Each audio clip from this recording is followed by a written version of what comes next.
Le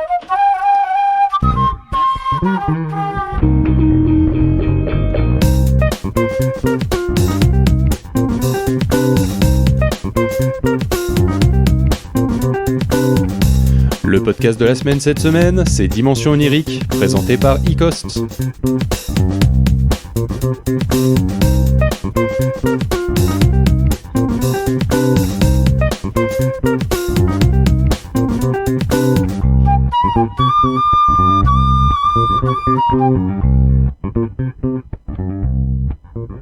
Bonjour Ecost. Bonjour. Alors, tu viens nous parler de Dimension Onirique, qu'est-ce que c'est ? Est-ce que tu peux nous faire le pitch ? Le pitch, c'est un univers que j'ai plus ou moins inventé, qui est grandement inspiré de mes lectures de Lovecraft, entre autres, et surtout en particulier de Lovecraft. C'est un univers dans lequel il y a des entités cosmiques qui nous dépassent, et dans lequel il y a des aventures qui se déroulent avec des personnages que j'espère haut en couleur, des personnages que j'écris, et qui... dans lequel je raconte mes fictions. Et ben moi, ce que je propose, c'est qu'on s'en écoute un extrait de suite.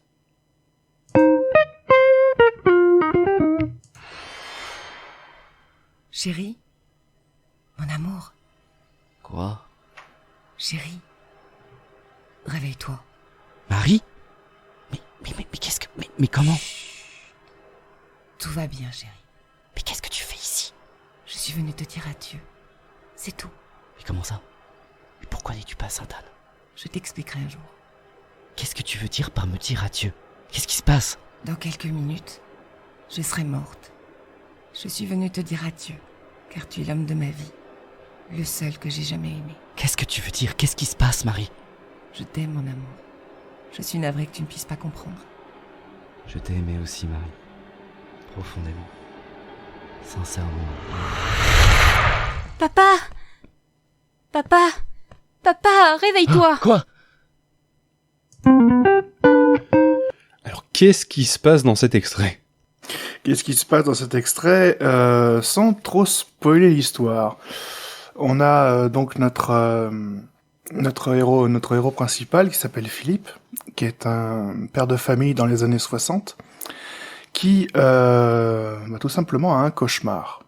Un cauchemar dans lequel il y a sa femme qui lui parle, une femme qui n'est pas censée être là, puisque cette femme est en asile psychiatrique à l'hôpital Sainte-Anne, la clinique Sainte-Anne à Paris.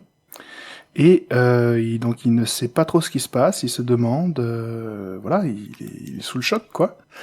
Et il finit par se réveiller quand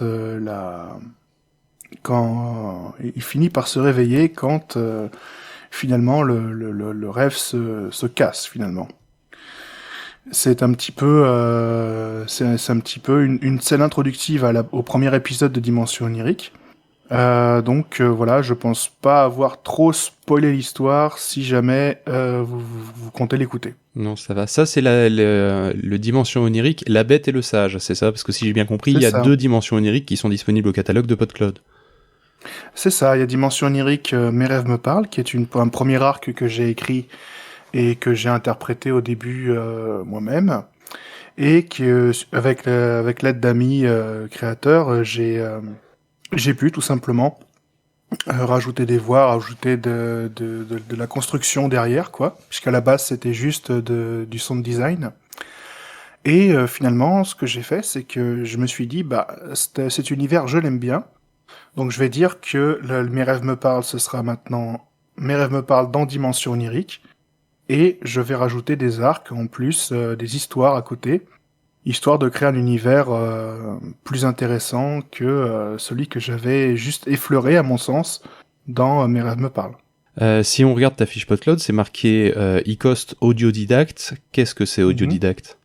Alors, Audiodidacte, c'est un collectif de créateurs.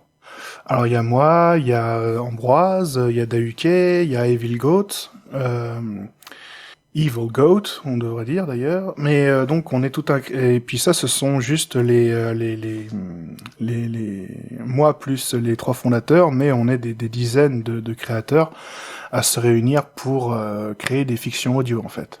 Ok, donc c'est un collectif. Tout à fait. Et qui fait des fictions comme James Rico, La Traversée de Faeria, des choses comme ça, qui sont des chacun dans leurs univers respectifs et ont chacun leurs auteurs, leurs monteurs, etc. Tu dis que tes fictions sont inspirées de H.P. Lovecraft. Est-ce que tu peux rappeler qui est H.P. Lovecraft ? C'est un auteur du début du siècle qui était tout simplement, à mon sens, celui qui a réinventé le style de l'horreur, notamment en inventant, en quelque sorte, ou du moins en donnant ses lettres de noblesse à l'horreur cosmique, qui est l'horreur qu'on ne peut pas comprendre, l'horreur qu'on ne peut pas interpréter, tout simplement. Quelque chose qui nous dépasse, quoi. Cthulhu, c'est lui. Cthulhu, c'est lui, tout à fait. D'accord. Il a fait Cthulhu, il a fait le cauchemar d'Innsmouth, il a fait La couleur tombée du ciel, qui a été adapté en film récemment. Mm-hmm. Et il a fait tout un tas d'œuvres fondatrices, un petit peu. Moi, je le considère personnellement comme ce que Tolkien a fait pour la fantasy, lui, il l'a fait pour l'horreur. Après, c'est chacun son avis. D'accord, le Tolkien de l'horreur, c'est ce qu'on retiendra. C'est effectivement une bonne description. La petite question habituelle, est-ce que tu connais PodCloud ? Bah oui, moi, j'utilise beaucoup PodCloud parce que je suis un grand fan de fiction sonore et de tout ce qui va être lié à l'audio, le livre audio. Et il y a un tel catalogue sur PodCloud que j'ai jamais fini de l'utiliser. J'adore PodCloud et vraiment c'est super. Ça c'est ton utilisation en tant qu'auditeur, mais en tant que toi Oui. tu es présent en tant que créateur aussi. Alors j'y suis en tant que créateur, mais c'est pas moi qui gère parce que comme c'est centralisé pour le collectif. D'accord. Moi je n'ai pas accès à ça parce que j'ai d'autres prérogatives dans le collectif. D'accord, donc oui, mais c'est pour. On voit bien que ça peut servir aussi pour tout un collectif d'avoir un seul compte PodCloud pour tout gérer. Et d'ailleurs, sache que tu pourrais avoir des droits partagés sur les podcasts qui t'appartiennent pour pouvoir. On en parlera après l'émission, et sinon il y a des tutos sur l'aide de PodCloud pour savoir comment partager la propriété d'un flux. Eh ben avec grand plaisir. Et vous pouvez ne pas hésiter à nous contacter aussi si vous n'arrivez pas à trouver comment on fait.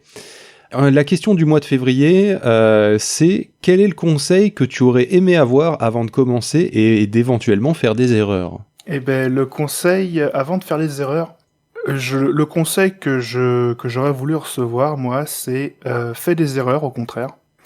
C'est bien les erreurs parce que ça permet de se remettre en question et ça permet de progresser très vite. Donc c'est pas grave de faire des erreurs, c'est même très bien de faire des erreurs, de se rendre compte qu'on a fait des erreurs, que les gens nous disent qu'on a fait des erreurs. Tout simplement parce que les erreurs, si on fait pas d'erreurs, on n'apprend pas. Et je pense que faire des erreurs, c'est ce qui nous permet de progresser et de pas voir les erreurs comme des échecs, mais comme des étapes vers la qualité, quoi. Je pense que si j'avais reçu ce conseil-là avant de recevoir mes premiers échecs en musique ou en fiction sonore, je pense que j'aurais abordé avec un peu plus de philosophie les différentes erreurs que j'ai faites pendant toute ma carrière, on va dire, de musicien et de créateur de fiction sonore. C'est un angle très intéressant pour répondre à la question, un qu'on n'avait jamais eu jusqu'à présent. Bah écoute, Icoste, je te remercie d'être venu. Je rappelle qu'on retrouve ton podcast Dimension Onirique sur PodCloud, enfin tes deux podcasts à l'heure actuelle, je t'en souhaite bien d'autres, ainsi qu'évidemment sur toutes les plateformes. On dit à nos auditeurs à la semaine prochaine, et d'ici là, continuez à écouter des podcasts. Et oui, les podcasts c'est la vie.